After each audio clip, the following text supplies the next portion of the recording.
Hey guys, Chris here from Carolette Miniature Horses. I wanted to say happy St. Patrick's Day. I'm sitting here on the front porch with my cat Shrimp. He has hopped up in my lap. Today is going to be a fantastic afternoon. I can feel it already. The sun is shining, the sky is blue. It's such a beautiful day. I ran some errands this morning, and this afternoon I plan to groom everyone really well again with these warmer temperatures. The minis are beginning to shed their winter coats, and so I'm going to take a good portion of the afternoon and really give them a really good grooming. So that's what I've got going on. But this morning I was running errands. I'm trying to find a stall door, really kind of a gate, I suppose, is more what I'm looking for. A 4-foot gate that I can use as a stall door, because my stalls currently have the solid wooden double Dutch doors to them. And those are fine for full-size horses. They can see over the door when the bottom half is closed. But with the minis being so much smaller, when you close them in there, they can't see over.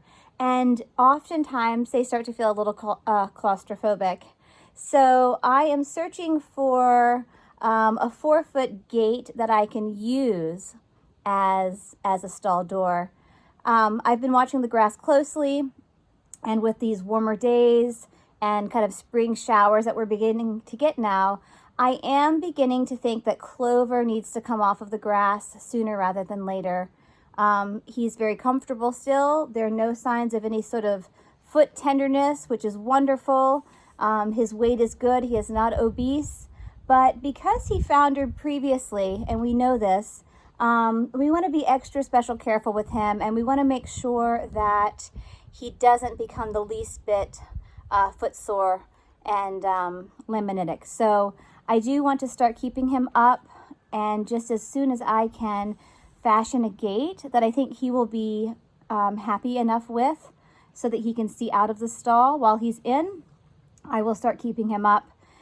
Fingers crossed that can be in the next day or so. If we aren't able to find a gate that we can use in that fashion, my husband might just go ahead and need to build something. We have plenty of lumber laying around, and that might be the best bet. I was hoping to find a gate that we could just hang and use as sort of an interior lower door, so the ponies could see out of it, but I have not had any success with that. So I'll keep you posted on that, but that is something that we really do need to have up and going just as soon as possible. So my husband and I, we're going to look at the stall real closely this afternoon, look at what we have, and see what our next steps need to be. So I am getting ready now to put my boots on and head down to the barn and give everyone a really wonderful St. Patrick's Day grooming. So again, happy St. Patrick's Day. I've got my green on, and I hope you're having a lovely afternoon. As I am grooming Sweetheart here, I'm really just running my fingers all along her coat and making sure that I don't feel any rough spots, any little beginnings of rain rot that could be developing. It's not uncommon for some horses to get a little bit of rain rot this time of year. Another thing, we do have some ticks that are beginning to come out. And so I want to make sure that the horses don't have any sores or spots that need tending to. It's a little harder to see these things with their fluffy coats, and so the best thing is to really get your hands on them and to really make sure that you don't miss something, because just by looking it can be a little tricky sometimes.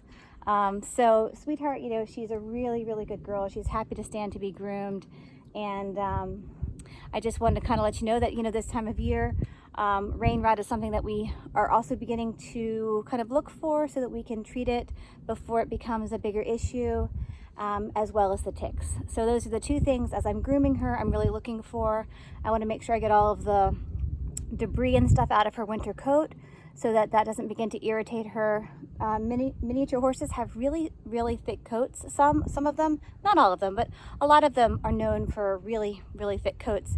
And something that can happen with their thick winter fur is that a piece of shavings or a little bit of dirt or a small burr, if they picked it up or something, could sort of become lodged in their thick coat, and that could begin to bother them. So when you start currying, you want to make sure you curry really, really thoroughly so that we really loosen up all of those small pieces of dirt and debris that could be trapped in that big, thick winter coat of theirs. So just a few little tips there this time of year, things that we are looking for and doing as we care for our minis.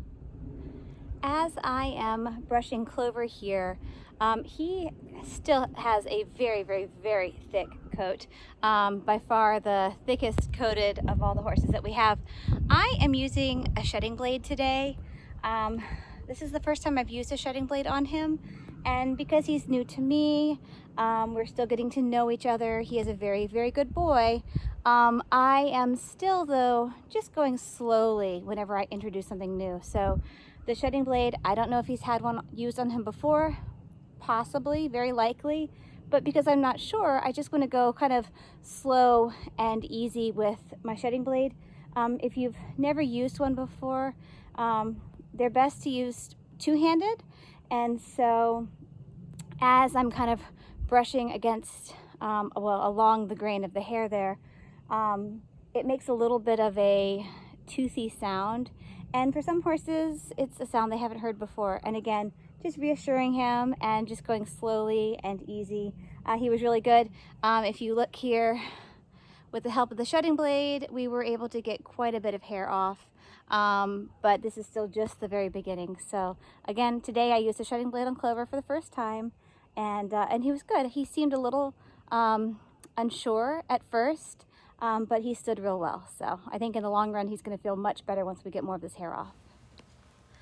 Clover here is a very uniquely colored horse. I am still trying to figure out exactly what color to call him. He is a pinto. You can see that he has areas of white and then areas of this creamy grayish. But because he has a darker colored head, it's really hard to say exactly what color he is. You can even see his knees are darker. So I'm on a mission to figure it out.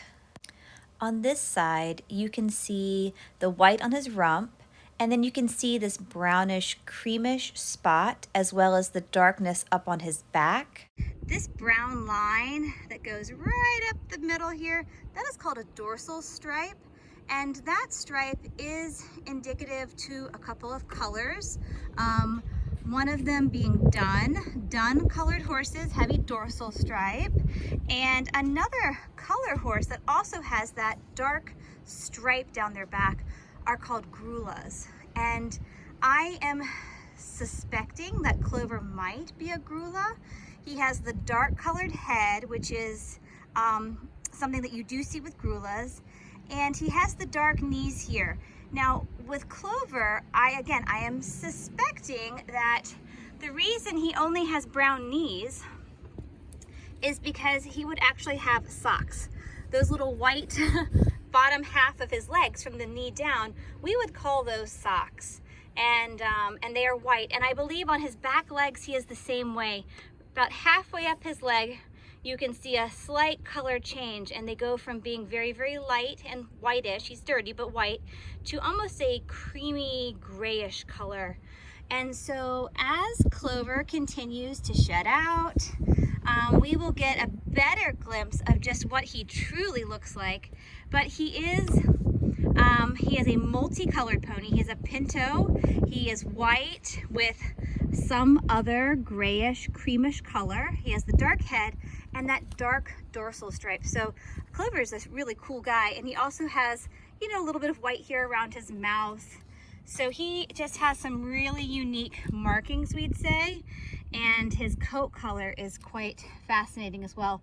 This brown patch here on his mane, this is actually because there's a brown part of his coat underneath here. So he's gonna have a white patch from his ears all the way down here. He has a big white patch under this beautiful mane, and then under this brownish mane he has a bit of a brown patch, and it's the pigment of the coat that also dictates the color of the mane. So that's just something that's kind of neat about Clover. Can't wait to see him shed out And again, we might even do some color testing to officially find out what color he is.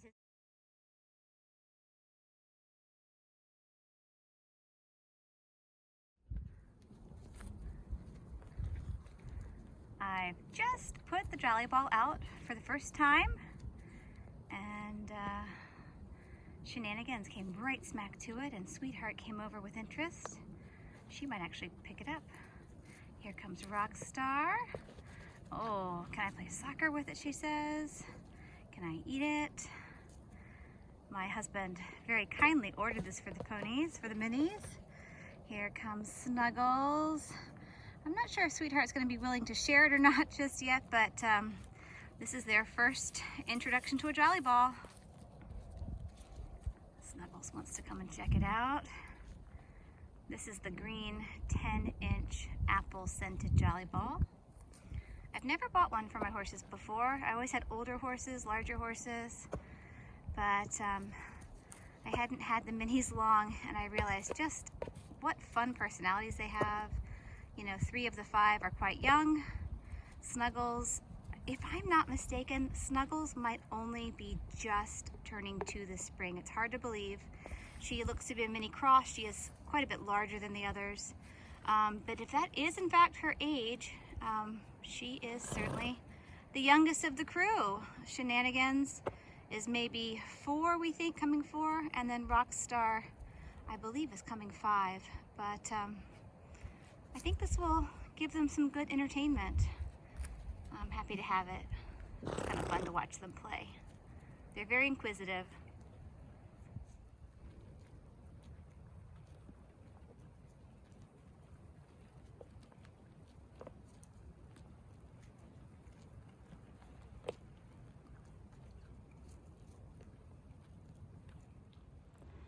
As I'm out here in the back field picking, I am seeing that the horses did not eat all of their morning hay this morning, which tells me that they are certainly finding more grass to eat. And that's, again, just one more sign. If you are like me, you can kind of see there's a good bit of hay there. That was probably a half a flake that I shook out this morning. Still barely touched. It was nibbled on, but that was about it. But if you're like me and you are feeding your minis square hay, just start to keep track of how much of the hay are your horses eating, how much of it are they beginning to leave behind. I am finding that every other week or so, I am adjusting how much hay I give my horses, whether it's because we have more snow and ice on the ground, or there's more grass, less grass. You know, I've increased my numbers, right? I went from 3 now to 5. So I am constantly adjusting and shifting how much I am feeding just based on the number of horses I have and how much they're eating. I don't want to be wasting the hay, but I also want to make sure they have plenty of hay. So if you are like me, just keep an eye on how much hay your horses are eating, and that will also help you gauge how much grass perhaps they're eating as well. So just wanted to bring that little bit of information forward, because I am noticing as I'm looking around that there are actually a few piles of hay that have not been finished up. So I might put a little less out tonight and kind of take it from there. Here is that pile of hay that I was mentioning that has just kind of barely been nibbled on. I usually in the mornings give the 5 minis about 3 flakes of hay that I shake into anywhere from 4 to 5 piles. Down here we have another pile of hay that was eaten more so than the one I just showed you, but you can see that there's actually quite a bit that they did not eat. I will kind of rake it all together, and when I put evening hay out tonight, I will actually shake a little fresh hay on top of this, help to kind of encourage them to eat it up. This was actually fairly nice looking hay that I put out this morning, and so I'm a little surprised that they didn't eat it better than this, but I think it must just be because of the grass that they are preferring. So that's what I kind of do with my guys. I usually shake out 3 flakes in the morning into 5 piles, and then in the evening I usually give them, you know, closer to 5 flakes that I shake out into a few additional piles, so everyone has plenty of room to nibble throughout the night. I know I mentioned that I was looking for stall doors earlier today, or a gate that I could use for a stall door.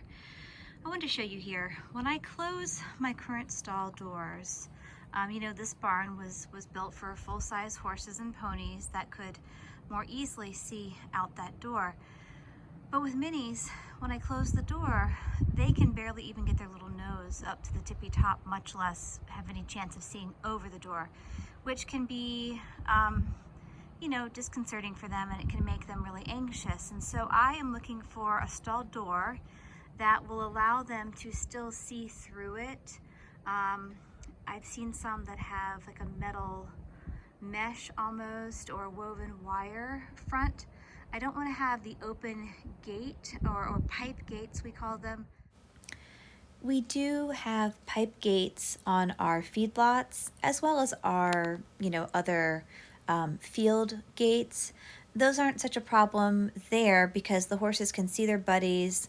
But for a stall door, I don't want them to be open like that. If a horse were to rear up or strike, I wouldn't want for their legs to get caught through those openings, which is why I want a closed front with the mesh wire. After closer inspection and talking to my husband, we went ahead and took the door off. He is going to rebuild a new door for the stall.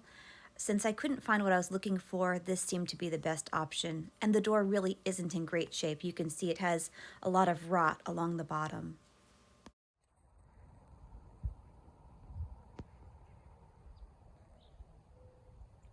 We've got Clover here finishing up that pile of hay from the morning, while everyone else is busy grazing. Where are those other guys?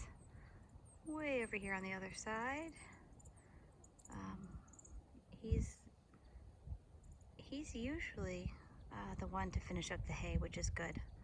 There is less sugar content in the dried hay than the fresh spring grass, so it's always nice to see that Clover is choosing to eat hay over grass.